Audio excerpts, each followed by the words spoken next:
Shalom, my name is Adam Wasser. I'd like to talk a little bit about the difference between the United States and Europe when it comes to Islam in the Arab world. Before I begin, I need to clarify that I am Jewish, a religious Jew, and a Zionist, and a right-winger when it comes to Zionism.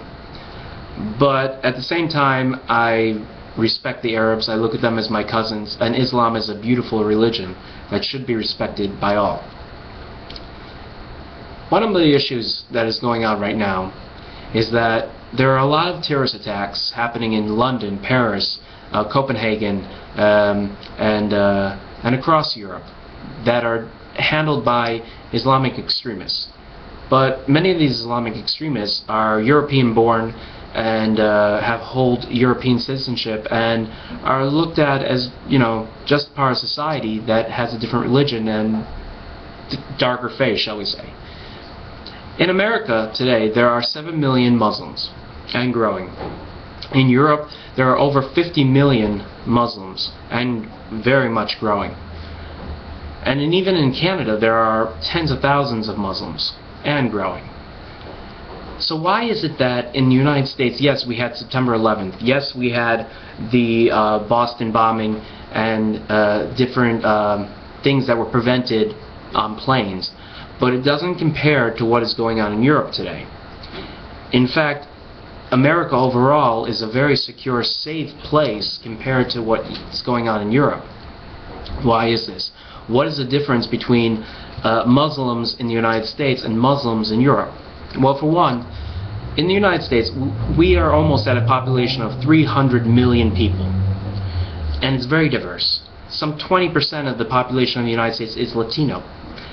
We have, 20% is Catholic, 2% of the country is Jewish, 15% of the country is black, African American if you want.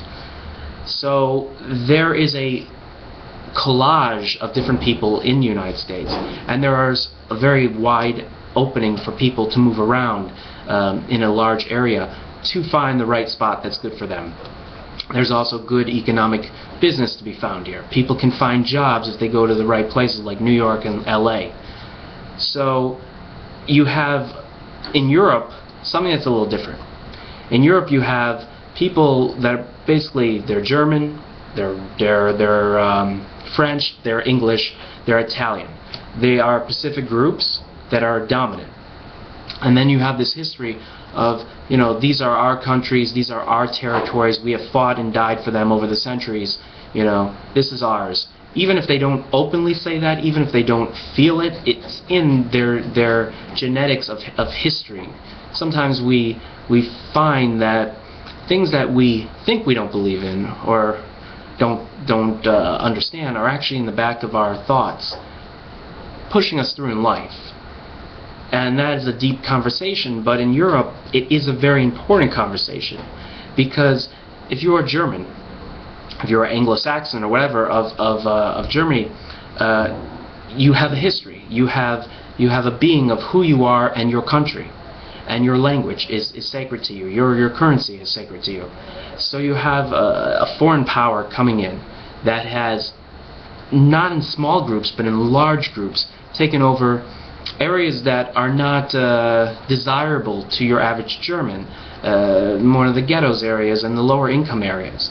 And these people, immigrants, are coming in and they don't have much money, if any money, and they're taking low-wage jobs, or they're building their own, family business.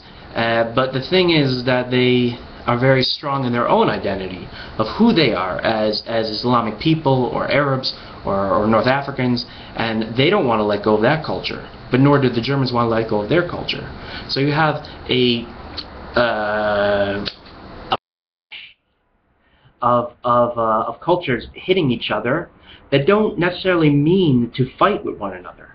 A lot of people that go to Europe from North Africa and the Middle East, most of them, some of them, do not go to Europe to say, oh my gosh, I'm going to kill Europeans, I'm going to go get them. Most of them, the dominant force of them, are going there for economic benefits, for a better life, for opportunities, to get away from the war that's going on in their own countries. But when they get to these countries, they are met with a foreign culture that is not willing to bend to change of their own culture, because it is a set culture that is very traditional and inspirational to their own people. So in the United States, this is a different case, because we are foreigners ourselves. We are immigrants, and we are always changing and evolving into a different kind of American in many ways. I think that's why Muslims will do better in places like California and New York rather than in the South or in the Midwest, where in the Midwest and the South in North America you have set cultures that are, you know, Anglo-Saxon for the most part, and they are set in their ways and their traditions and their religion. While in places like New York, the Northeast, California, there is such a rich culture of different people that people of different faiths and ways and looks can integrate into these societies, because these societies themselves are changing and evolving as we know it and speak. Now, when you look at a place like London, London today is very diverse. It's very mixed. It's a total different London than it was 100 years ago. But the problem is that it does not symbol. It is not a symbol anymore of what the rest of England is. It is foreign in many ways.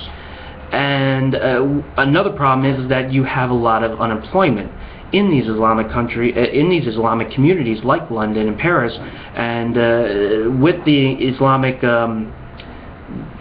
people coming into Europe in bulk that have nothing, absolutely nothing, they're just coming in there, it is very difficult to find jobs and to find something that's worth their while. Oh, it's better than what they were in before. But in America, the situation is a bit different, because there is more an opportunity than there would be in Europe for these immigrants. That's one of the reasons why so many Mexicans come to the United States, because even though it's a shit job they're going to get, it's better than what was over in Mexico. So one of the big problems with Europe is that you have a fixed culture that is very fixed, like Alabama or Mississippi, and you have people that are very liberal and very into the idea of secularism, where religion is not something to take so seriously. Well, in America it is something that's more serious, and in many ways a religious community that might be against Islam actually does better with an Islamic group than a secular atheist community, because they totally reject any part of religion. And basically I'm saying that Muslims do better in the United States because it's more religious than Europe, where Europe totally wants to isolate itself from religion, in most of Europe. Poland with an exception. But there's very few Muslims in Poland, and one of the reasons is because Poland has a lot of workers, it has a lot of hard labor that is more blue-collared, so Muslims aren't so interested in going to Poland as they are to France or Denmark. So you have a very different picture of the people that are living in Europe compared to what they are in America. So this breeds a sense of isolation by the Muslims in Europe, that they feel like the Europeans don't want them here, they cannot be accepted, they will never be French or German or whatever, they will always be separate, and they are economically on a lower class. They live in the suburbs of Paris, the ghettos are the suburbs. So you're bulking these impoverished people together into groups, and you're creating like a miniature Gaza, if you will, where they're poor people, unemployment is high, and even though the people do want to work, they can't find work, and they're having a hard time integrating into a society that does want to accept them. The Europeans want to accept them, they want to be a part of them, but they themselves cannot break who they are, and nor should they. Because in my personal opinion, the Europeans are not wrong in who they are. Like, if you are French and you speak French and you are who you are, you don't have to change because people are pouring into your country that are totally different from you. That's unacceptable. But this is the situation, is that particularly in France, you have very proud people, French, and you have very proud Islamic people, and they're hitting each other because they're very different, and neither one wants to change who they are. In America, it's different. We're intertwining with one another. Yes, there's an issue in the South and the Midwest, but these are when I speak about America and the integration of Islam to America, it's predominantly on the East Coast and West Coast, where you have an influx of different peoples of the 21st century. But in Europe, it's like, would Europe be better off without Islam? Probably. Would Islam, be able to survive in North Africa and the Middle East? Of course. And there is a boundary where this is Islamic country, this is a Christian or atheist country. There's nothing wrong with that. But when you bring these two together that are very tight, once again, in who they are, you're looking for trouble. Because in the future, this is not going to continue. This is not an ever-ending story of, Palestinians or North Africans attacking synagogues or attacking Europeans across Europe. Eventually, somebody's going to put their foot down. Somebody's going to really, say enough is enough. And does that mean pushing the Muslims out of Denmark or pushing the Muslims out of France? That is a possibility. It has happened many times before in Europe with the Jews and Gypsies. And realistically speaking, it would be a normal human nature to do so when you have a problem with a people that are really fighting you and cannot integrate into your society, nor do you, as much as you do want them into your society, cannot bring yourselves to do that. You're going to end up with probably pushing them out, or God forbid, killing them. But I don't think I think Europe is done with that. I think it's more like we'll see. But that's not so far down the road, I really think. I think it's practical in our generation. Anyways, solutions for Europe, I don't really have any, because I can't tell the Europeans to change who they are.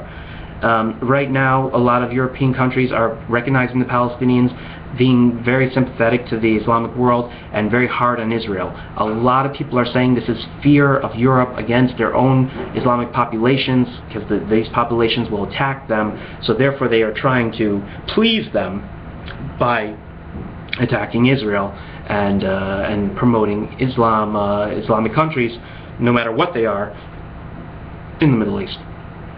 Like Egypt.